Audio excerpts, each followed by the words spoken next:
Hello and welcome to Books to Last, the podcast that challenges readers to pick the only 5 books they may take with them when cast away to a mystery remote location. As ever, I'm joined by a book-loving guest, and this episode I'm joined by Ania Card. Ania, welcome. It's so great to have you on the podcast. Hello, so happy to be here. Thank you so much for having me. Honestly, the pleasure is all ours. But for the benefit of any listeners who might not be familiar with you, why don't you introduce yourself and tell us a little bit about you and books, because you have a very exciting relationship with book, being a author, and I'm very excited to hear all about it. So my debut novel came out, I think, only 3 weeks ago. It's called Above the Sea and published by Dead Ink Books. And it's a queer immigrant coming-of-age story following Tony, a protagonist who's Polish, has just quit university when we meet her. And we meet her on a night with Gav, a Welsh ex-boxer, and soon through Gav she meets Carol, a Polish photographer, and the three of them fall into this ambiguous love triangle. So it's really a story about them and that sort of complicated friendship that feels like love, that very romantic friendship, which I wanted to explore. But it's also a story of Tony and how she grows up in her second language, in her second culture. And with that explores her sexuality, herself, who she is, her identity. So the book explores the themes of identity, belonging, home, with that sort of specificity of Polish experience in the UK, because both, like I said, Tony and Carol are Polish, so I wanted to explore that specifically, that Eastern European angle.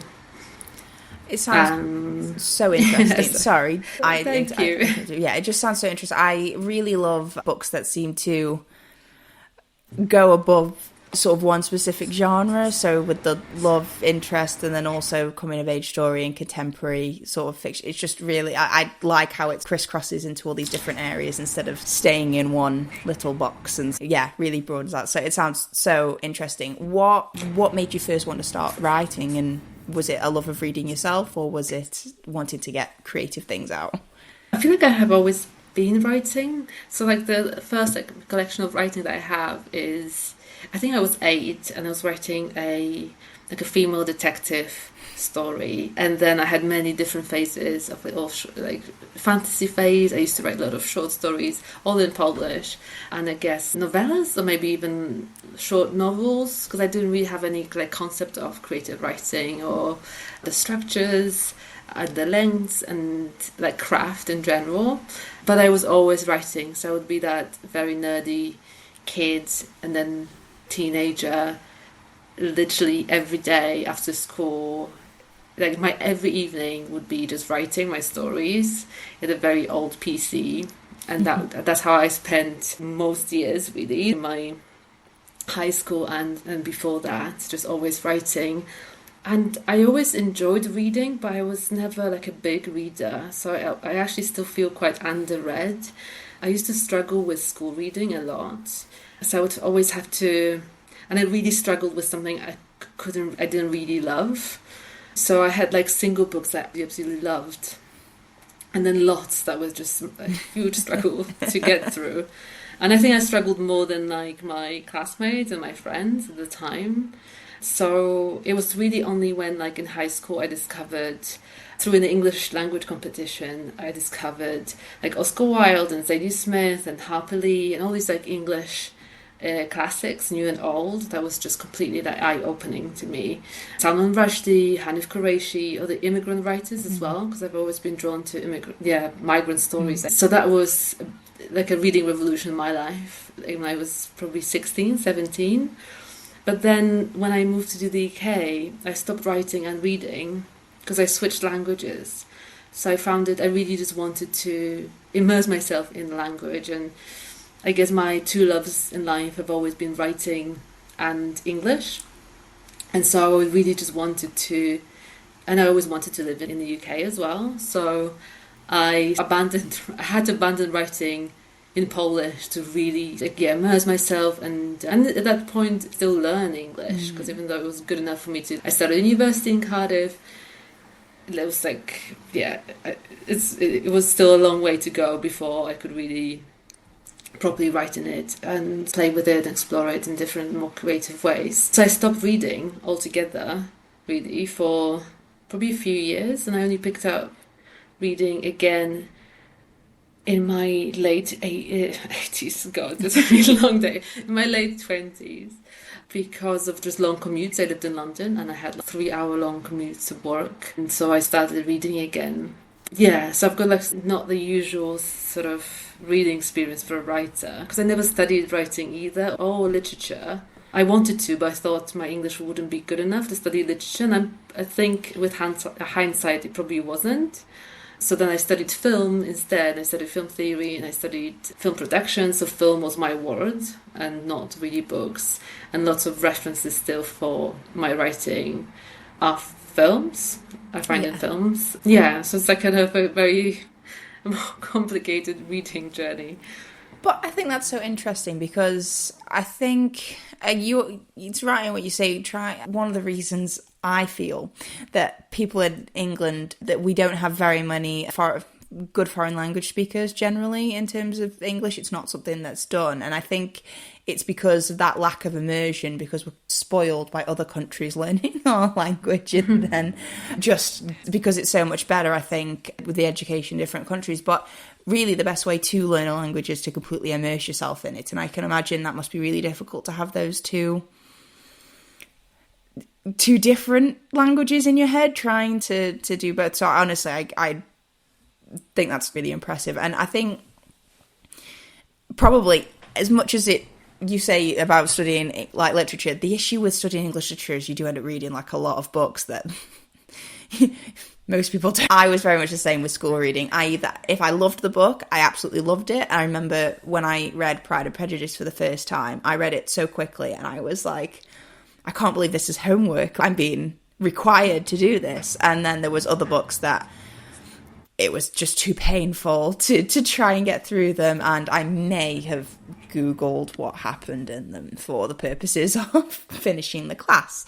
Yeah, I think it's really interesting. And I think having that sort of parting of ways with reading and then coming back is really common, actually, as well. Because I had that with you when I went to uni. I spent so much time reading stuff that I had to read, that reading stuff for fun wasn't as fun. So I completely get all that. And it sounds, just like such a really interesting journey. And I like the idea that films were reference points for writing, because you can get inspiration for writing anywhere. Are there any specific films that you just find really inspiring every time you go back to them? Just because I'm not a big film person, I'm terrible. I'm one of those people that you name a film that I should have watched, and because I actually.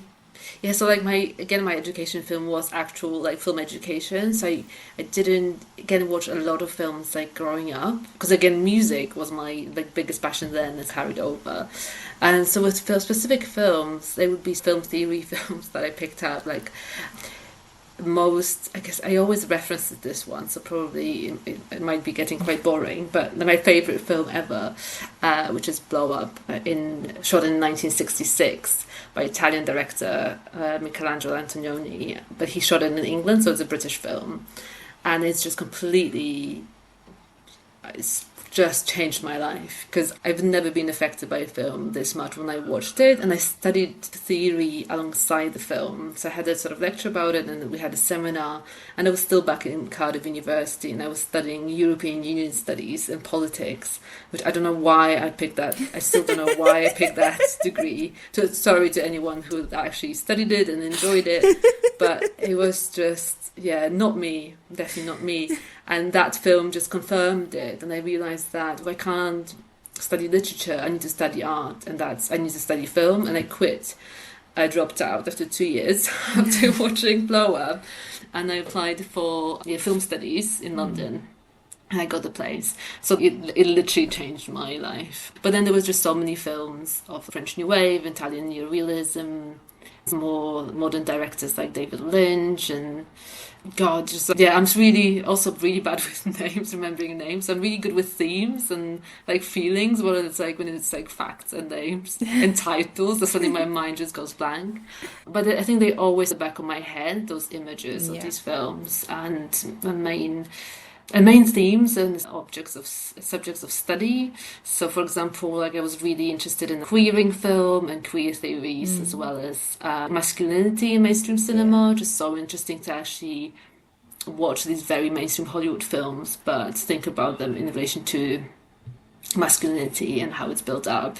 I think it's also informs the way I look at my male characters and how I want to, what I want to do with them. So in that sense, I think it's always at the back of my head, in general. And I'm seeing how a lot of that might have influenced, obviously, your own writing and thing. And that's, it's really interesting how all these other things become like a patchwork to create new art. And I think that's really, always really fascinating. I imagine studying film might make it, because I have this sometimes, is I find it difficult sometimes to enjoy a bad book, and that sounds like counterintuitive, but because the limited studying I did of English literature at school, if I enjoy the characters of a book or even the story, but I can see that it's badly written, I find it really difficult to separate that sometimes, because there's part of my brain that's I'm trying to like analyze it or have. And does the same thing happen with films when you've studied it? Do you find it quite hard to just go, why would they do that instead of, or do you find yourself trying to pick them apart and figure out what they were going for instead of just being at the moment? It's like actually such an interesting question, because I think I mind it less in film than in books. So in film, like sometimes I actually now feel like I'm more of a sort of mainstream cinema, and then you know exactly what happens, and this you can still enjoy it.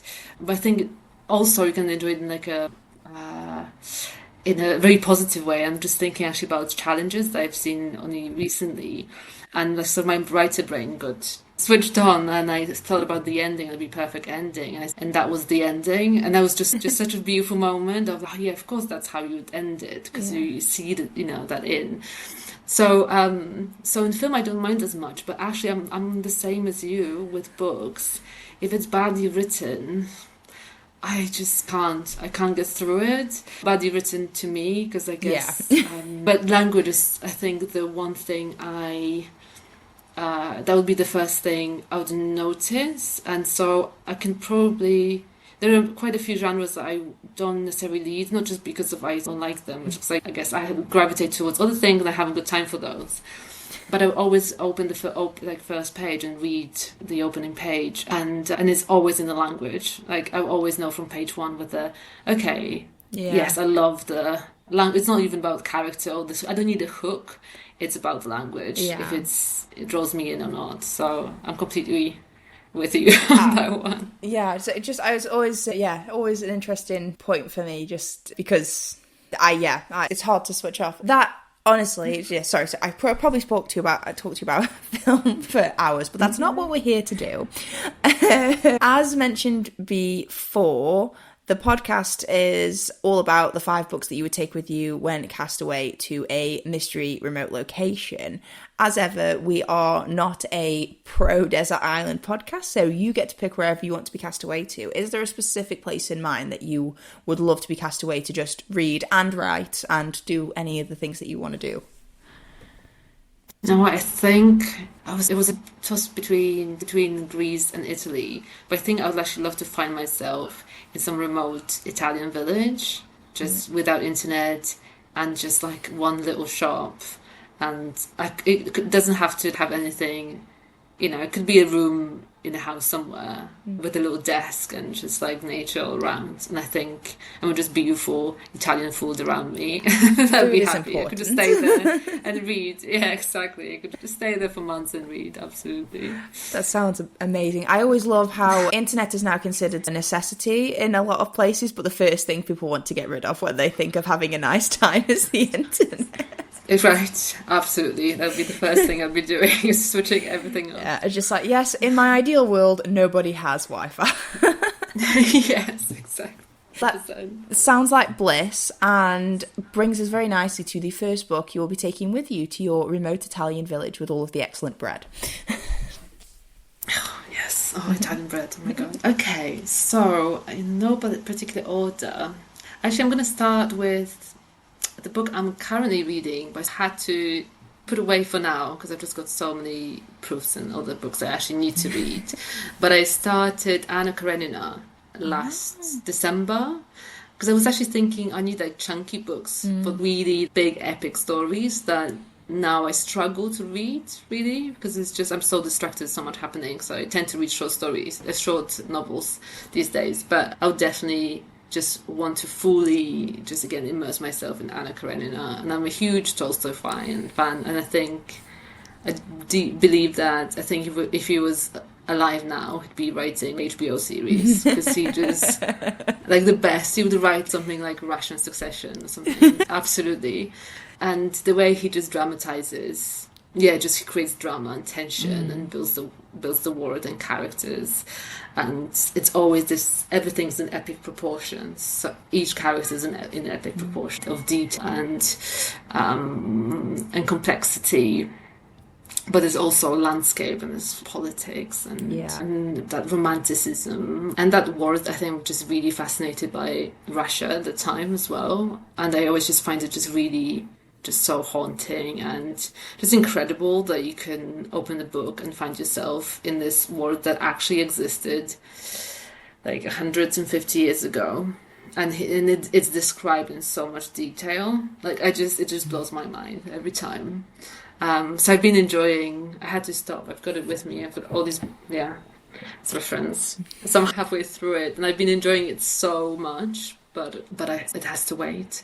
And I was wondering as well, because that's interesting with translated fiction, whether to read it in Polish or English. And I opted for this beautiful edition in English, but I also like to go back and read it again in Polish. That'll be my 2 books for my retreat in Italy. It's interesting because Tolstoy's got quite an interesting relationship with language as well. In a lot of authors around the same period. I didn't know this until I think I heard Eleanor Catton speak about it because she'd mimicked it in her own writing style. In that he doesn't translate when the characters are speaking in another language.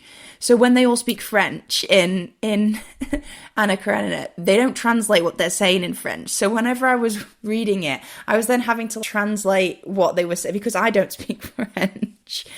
Because the sort of mode then was, there was an assumption made about the languages that the readers would speak, and most people reading that book at the time would have been able to understand French, and therefore he didn't need to put a translation in. And I find that really interesting just from a social point of view as well as a sort of literature and language one. But I'm glad you're enjoying it. So apparently the ending of Anna Karenina is one of those classics that everyone knows the ending to. I didn't. I'd never heard it before, so it actually came as a bit of surprise to me. See, I don't still, and I started when I started it, but I think mostly because I have a terrible memory, a generally bad memory for all things. So I must have heard about the ending at some point because I've been aware of the story for so long, but I don't remember the ending. So I purposely haven't Googled anything about it since I started. Yes. So I'm determined to just stay like ignorant until I finish because I don't know how it will finish. I'm looking forward to you getting to finish it in your Italian village. Like I say, I had not read it until, was it last year or the year before? Because it was one of those that I'd said I was going to get around to eventually. So, and my first Tolstoy. I've never read any other Tolstoys. I should. I've only read quite a few short stories, and I loved his short stories. So Anna Karenina's my first as well. I don't know if I will tackle War and Peace because it's the long. Thing with classic, it's long, and between them I felt more drawn to Anna Karenina. And I have this thing of, because I'm so I haven't really studied classics, I haven't really read many. Part of me wants to go back to some, but obviously there's so much contemporary literature that is I just want to read, and there's just so much time in the day, so it's really difficult to actually now. It would have been easier 10 years ago, maybe when I was a student, or just I had less stuff to do. Yeah, but it's the easy endless to actually struggle. go back. So many old books that have already been written, so many new books coming out. It's really hard. Yeah. Oh yeah, and Anna Karenina it's a long one. Yes, I'm sure it will be well worth it at the end. But it's definitely difficult. I know in my book club there's a sort of saying that everyone uses, and it's like, life's too short for bad books, basically. And a lot of classics, whilst they are classics, aren't for everyone, and some of them aren't as good as a lot of people think they are. And I think that's just sometimes it's nicer to just read the new stuff. Exactly, I think it's so good to say that about some classics. I won't name the title because I don't want to put anyone off. But there's one Polish classic that I had to read at school, and it's super long and it's very acclaimed as well from the beginning of 20th century, and I just could not get through it. It was just not. I DNF'd it very early on. It's just refused. And then it was only a few months ago when I spotted it in Waterstones, and it's been translated now to English, and I'm thinking, why would you translate it? It's following you around. Why would you translate it? Why would you translate it? Like, why would you subject anyone here to actually read this very specific Polish book from like 100 years ago? But that's just me. Yeah. There seems to be an appetite for translated fiction at the moment from all over the world, actually. They're trying to really boost it, which is a good thing, but I do completely, because I have that with some English classics and even some American classics, actually. There are some American classics that I read them and I'm like, but why? Why do we need to read this? Yeah, I think we can just translate more like contemporary literature. There's so many wonderful writers all over the world that deserve that attention and deserve to be translated, to be celebrated. And so many contemporary Polish writers as well, one of whom actually is on this list and has been translated. But yeah, maybe we don't need to dig into this really hefty, massive classics. People like the bragging rights of a big book, don't they? You can put it on your shelf like some kind of hunting prize. Look what I managed to take down. That's true. Okay, so that is the first book, a very hefty classic. What is the second book going on your list? Okay, actually, I'm not going to maybe do this hefty one next. I'm going to go with my favourite book of last year, which was, I'm just going to show it to you, but I'm just going to say it for the purpose of the podcast, and it's Trespasses by Louise Kennedy. Ooh, I recognise that book. And I think it's won and been nominated for quite a few awards. Actually, it says here it's been shortlisted for Women's Prize, which is. But honestly, it absolutely floored me, and I was completely devastated by it. It was just one of the most beautiful things I've read, but they're deeply emotional as well. And for people who, I don't know, am I supposed to summarize them for people? I'm quite bad at summarising the books, but it's set during the Troubles in Northern Ireland, and it's a story of an affair between a young woman called Kushla, who's Catholic, and a much older married barrister, Michael, who's actually is defending, I think, either one IRA member or maybe more than one, but he's involved in that case and he's defending them. So it's like deeply political as well for the time, and I'm actually obsessed with everything, like writing films to do with Ireland and Northern Ireland as well. And so politically it was really interesting, but also just the romance in it is just so beautifully written and tense and just gorgeous prose as well. I absolutely loved it. Yeah. I think Irish fiction, I've seen quite a lot of Irish fiction novels coming out that seem to be doing really exciting things and that sort of thing. It is such a fascinating period in history, and I feel like I should know. No, I don't. I absolutely should know more about it, being from England, and I feel because it's very little taught in the UK, which is, say, the UK, in outside of Ireland, basically in the UK. But I did recently get the feeling that I really wanted to read more, especially fiction around that time, because I find, especially historical periods, I find them easier to understand through a fiction lens with fictional characters. Yeah. Don't know why. I probably need to sit and think about that. But it's really, and because I think you get quite personal insight into people's feelings, where I feel like a lot of history books don't cover that. And I think it was Derry Girls that actually made me really want to learn more about it, because it's just I really want to watch that. Yeah, I really want to watch so Derry Girls. I don't know why I haven't. It actually ticks all my boxes. This is the thing, I'd never watched it, and I don't know what my reason for not watching it was, but I went away with some friends, and we were staying in an Airbnb, and they said, oh, what shall we watch? And they throwing some suggestions around, and one of them said Derry Girls, and I said I hadn't seen it, and a few other people who were with us also hadn't seen it, so they said, you absolutely have to watch it, and I watched the first sort of 2 or 3 episodes with them, and I didn't want to stop watching. It was so funny. So when we came back from our sort of trip, I got my husband and I was like, we need to see this. You need to watch this show. You will find it funny. And we ended up watching it. The subtitles do help, I will say. It's most of the time not necessary, but there's a lot of jokes that you might miss if you don't have the subtitles.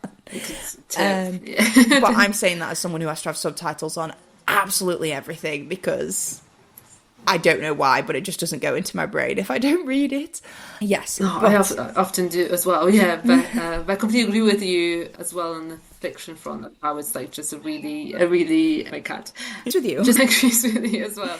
Love the introduction to like moments in history that would otherwise be really tricky, or maybe just too... Because there's not, I think, especially living the times we live in, is just, and then we're just overwhelmed by information to really get like properly informed about like periods in history and dive in and read about it. I think it gets more difficult with just the amount of information we're being bombarded with. It's amazing that fiction can do that it can introduce either people or just very specific times, just as it does, and educates us in a way as well through it. And yeah, I think having that experience of, because with the 2 religions and that sort of thing, and if for people outside of those religions or who perhaps just aren't religious generally, I think having like very personal sort of window into what that actually means on a day-to-day basis, because I feel like for people, and myself included, for people who don't hold a religion themselves personally, I know I find it very hard to understand the nuances of how it looks different for everyone in a way that you don't really know unless you live it culturally. Yeah, I find that sounds like such an interesting one. It's one of those, I always read the award lists when they come out, and then I'm like, oh, they all sound so interesting, and then I end up reading some backlist book from 10 years ago, like that I bought when it was new. I pre-order all of the new books, and then I wait 5 to 10 years before I actually read it. I think we all do this, and I have a sort of full bookshelf of books that I really wanted to read instantly, but then got distracted and read something else instead. And actually with Trespassers, I think I picked it up because of Northern Ireland, and I was just intrigued. I just think I anticipated to love it this much. Like, I was just completely captivated by it from page 1. And I remember actually with the day I finished it, I was supposed to go to the award ceremony where Louise Kennedy was actually at. And I barely finished the book just a few hours before, and I just couldn't face anyone. I went to the park, and I actually didn't I ended up not going, because I think if I'd met Louise Kennedy that day, I would have just stared at her in amazement, but also just crushed. Like, I couldn't human for a couple of days at all. It's just broke. Like, I was a broken human. It's so amazing when a book can have that effect, because it is just words on paper, but that when it really just affects you so much, it's just, and especially when it's a book that you weren't expecting it to go into. And I feel like I never expect it. I go into all books and I'm like, oh, this will be a nice time, and then I get to the end of it and I'm just a shell of my former self. Yeah, exactly. Which is the best experience, but also you've got to be ready. You have to just, ready to be destroyed. Or really strong emotive choice for the second book. What is the third one you'll be taking with you? So I think in the theme of just getting destroyed by a book emotionally, the next one is, again, one of my favourite novels of all time. And I think I read it 2-3 years ago. And it's The Great Believers by Rebecca Mackay.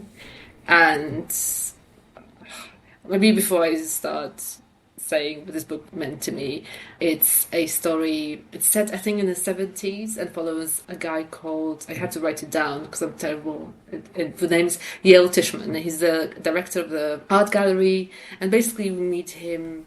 He's quite young, can't remember how old he is, but his career is taking off and it's a very exciting time for him.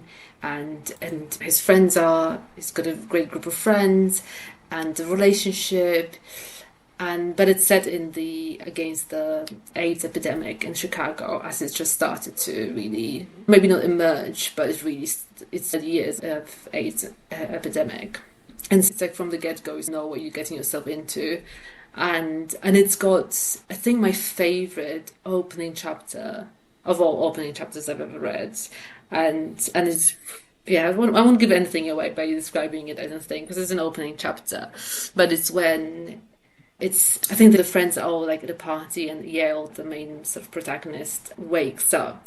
I think he just went off to have a nap because he was just tired, and wakes up and there's no one in the house. And it's a very sort of simple and unassuming like opening chapter, because he just wakes up and he's trying to figure out where his friends went, and figures it out eventually. Oh, they must have gone here, and because the party was in full swing, but not, the house is deserted now.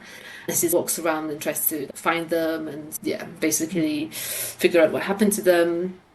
And really, there's not much more to it in the opening. But then you get to the end and you understand the opening, and it's just like crushes you with just like full swing. It's just absolutely harrowing.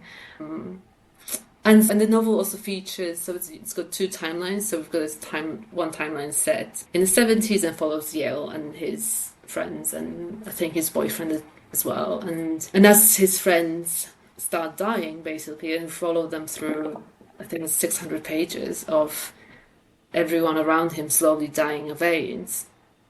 But the person that survives is his friend's niece. I think it's his friend's niece, Fiona. And so the second timeline is 30 years later. She visits Paris and trying to reconnect with her, find her daughter and reconnect with her. But it gives us, sort of, she reflects on the times, on those friendships, because she was friends with all those guys as a really young girl.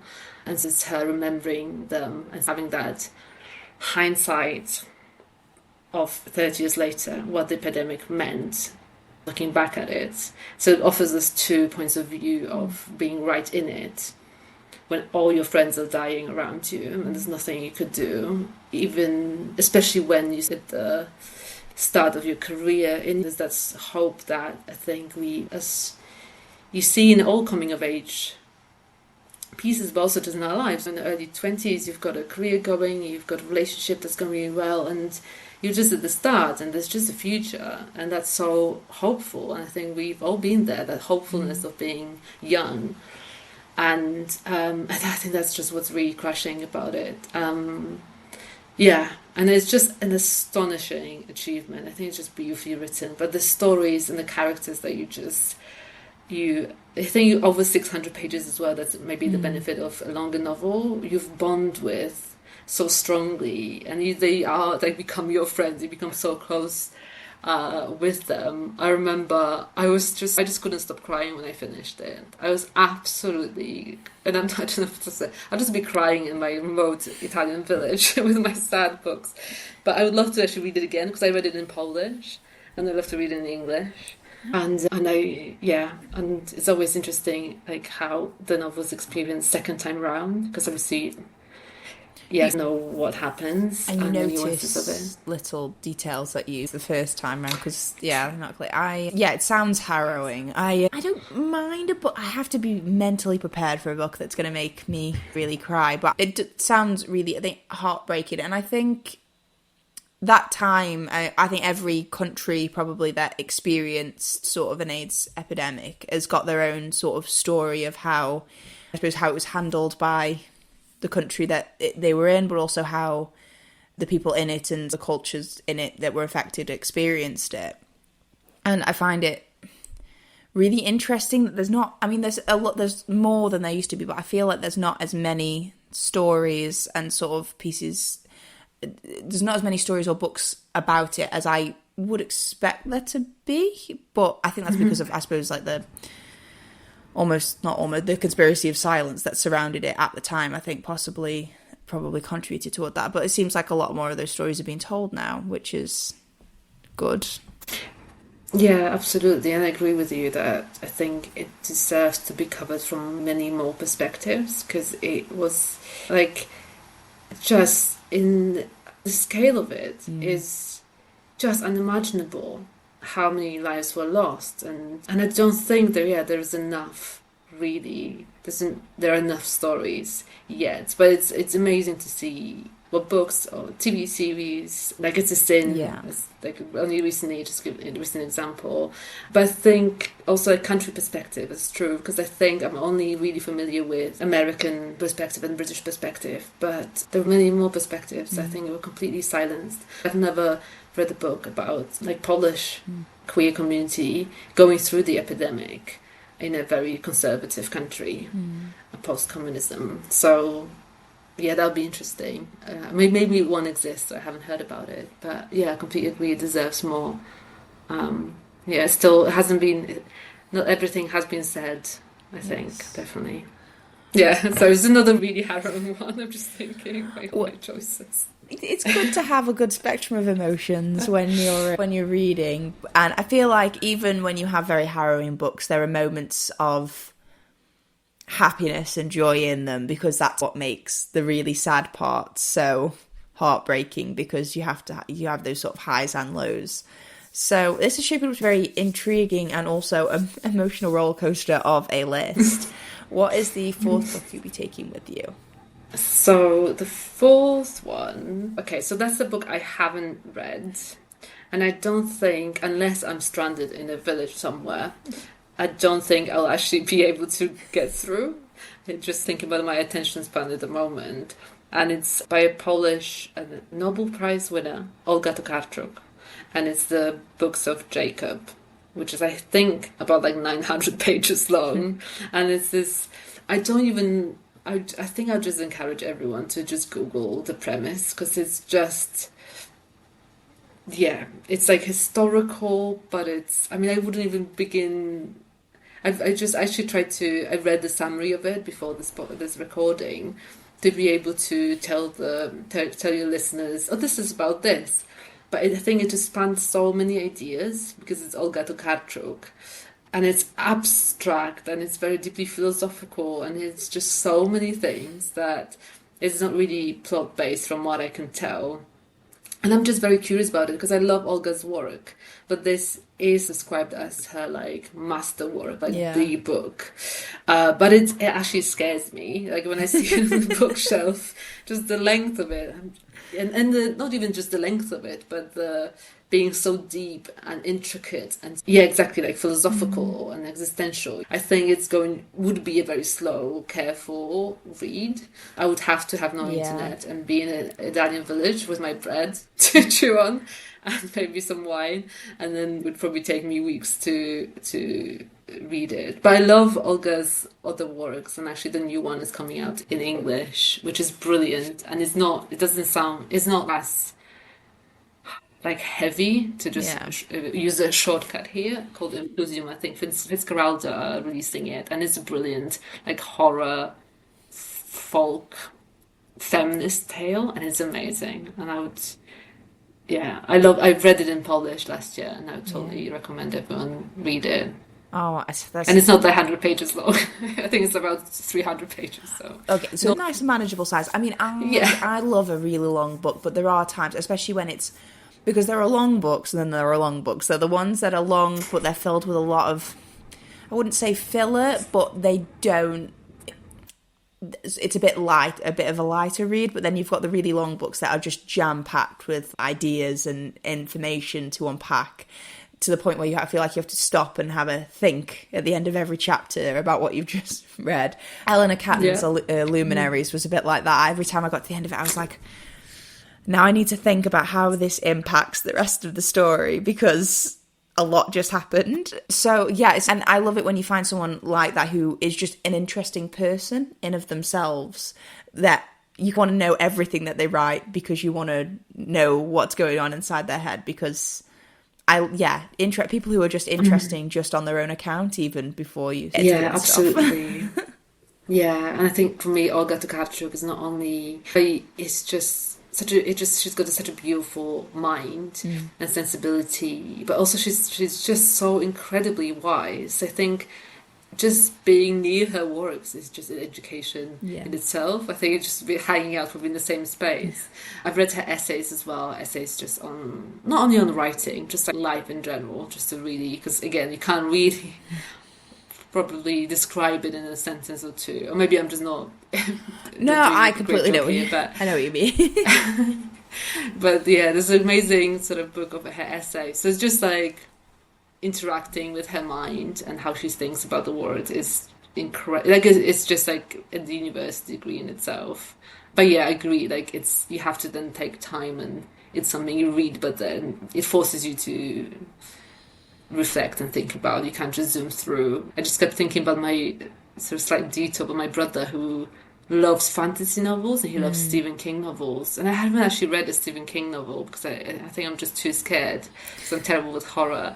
But he would say he would read like 900-page novel in 2 days, and I'm just thinking like, wow, how did you do that? Even if you just like that's all you do, that's still like that's still pages. That's a lot of reading in a very short period of time. Wow, yeah.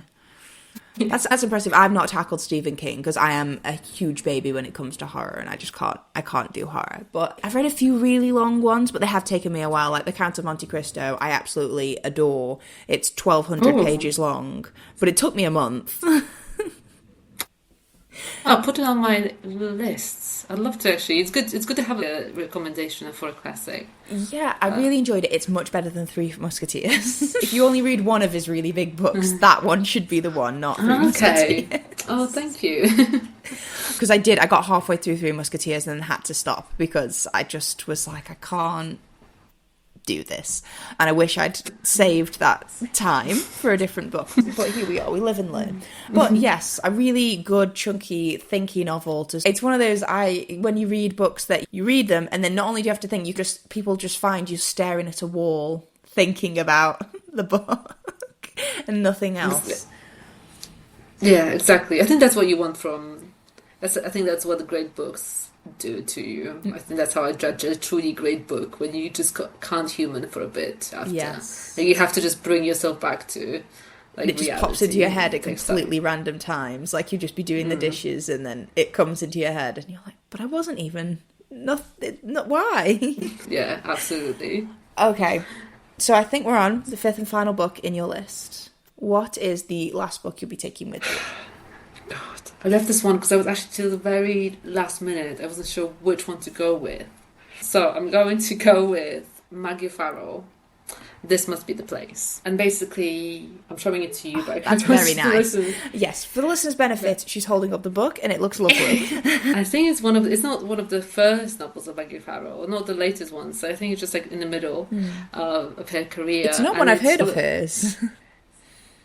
I don't know how I even picked it up as well, because I think it's secondhand, and I think it fell into my hands. And like I've read like The Marriage Portrait and Hamnet after, and I think they're better novels.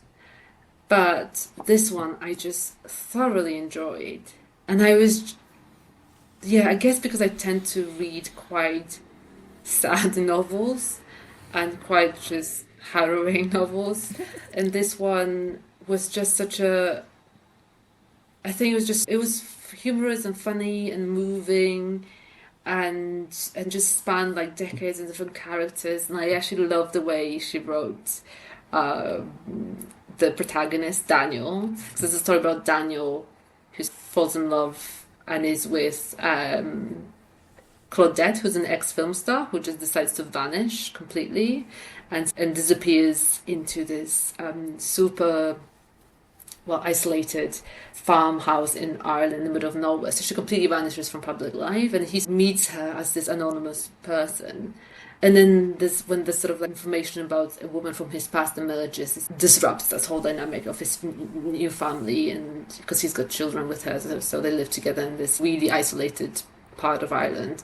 So it's like a family saga, but also just spans so much. It spans like decades and continents and different timelines, and it's just such a joy to read. I just remember feeling like I couldn't put it down, but it just gave me just so much just actual joy reading it, and it might not be like perfect, and I would admit like the other two later are like maybe tighter stories, but I think this is actually my favorite Maggie O'Farrell because of just I'd love to read it again because I just love the way it was written and the humor in it as well, and it's just a really funny, clever, moving story. She is an author who seems to have that effect on readers. Everyone I know who's read any of her books is very taken with them because I think she's quite just a very effective sort of emotional writer. I think she just does so many things really well that because I think like I'm just not that I'm going to copy her, but she's one of the writers as a writer. You want to almost study to decipher like how she does it because her characters are you fall in love with her characters always and you're incredibly close with them. She's also builds the words so beautifully that whether it's I can't remember the century in which Marriage Portrait is set, but let's say 16th century, whether it's Shakespearean London or quite contemporary setting, it's just full of detail and it's just so beautifully drawn. But just enough detail to me. Not like too it's much. Just not too much, but then it gives you a complete sense of the place. And then plot-wise, she just builds tension and stakes so well that you can't put them down. And on top of that, I think she just writes in such a beautiful way. So the language is so beautifully poetic and engaging at the same time. So she's almost just like Maggie O'Farrell just nailed novel writing. Yeah, I think she's a wonderful writer. A joy in seeing someone who is excellent at what they do. Like just, observing someone doing what they were meant to be doing basically with their life. It's even if it's something you don't understand or are able to do yourself, it's just there is something really satisfying in seeing that. Yeah, a really wonderful book to end on. For the benefit of listeners who might want to, I don't know, quickly jot all these down because they're such interesting recommendations, could you just go over all 5 books that you've picked? So it's Anna Karenina, Leo Tolstoy, Trespasses, Lewis Kennedy, This Must Be the Place, Maggie O'Farrell, The Great Believers, Rebecca Mackay. And I'm going to say, because I haven't read the books of Jacob, so I don't want to be the one recommending it in case I might actually not finish it. So I would recommend Olga Tokarczuk, Drive Your Plow Over the Bones of the Dead. So if you start with Olga Tokarczuk, want to start your journey with Olga Tokarczuk, start with that one. It is one of my favourite books ever. It has been picked on the podcast before. It has been picked on the podcast before, yes. The name, see, I'm really bad with names as well. The name of the author I had forgotten, but I remembered the name of the book because it is such a title. Right, it is I think one of my favourite titles of all time. I absolutely love it, yeah. Excellent. You mentioned you had a bit of a toss-up for your last one. Did you have any honourable mentions of books that you nearly added but didn't? Can I have 2? You can have as many. We've had someone have 13, so 2 is more than allowed. So I think I'm gonna. Okay, let's only go with 3 because I would like to add Drive Your Plow because it's just absolutely astounding novel. Again, so many ideas, but it's also like an eco-thriller and you will not put it down. It's just a brilliant novel. And the toss-up was just for nostalgia. I was thinking about including White Teeth by Zadie Smith. And White Teeth is not my favourite Zadie Smith, but it's my first. And I read it when I was 16 and I absolutely changed my world. She was the first contemporary writer I came across and thought, oh wow, you can write in this way. And you can be like, and she was 24, and I remember that because I was writing at the time. And that just, to me, that was just completely an impossible feat to write something like this at 24. And I love that novel. Again, it was just such a huge world. And I love stories about London and and again, migrant stories, but I was migrant background, and she's still one of my favourite writers of all time. So White Teeth was close, but I haven't read it in so long that I would love to actually read it again to see how I would feel about it in my 30s and not in my teens, and how differently you read. yeah, so I'm just curious. Love to give it a go. But I don't really remember that well in terms of like detail. So I was just worried that I wouldn't be able to describe it in any way. Yeah. Like I just remember scenes from the book. And I think so. The last one would be because when we were talking about, when you don't have like many expectations from the book, and it was a recommendation. It was Susanna Clark Piranesi, and that was recommended to me by a friend.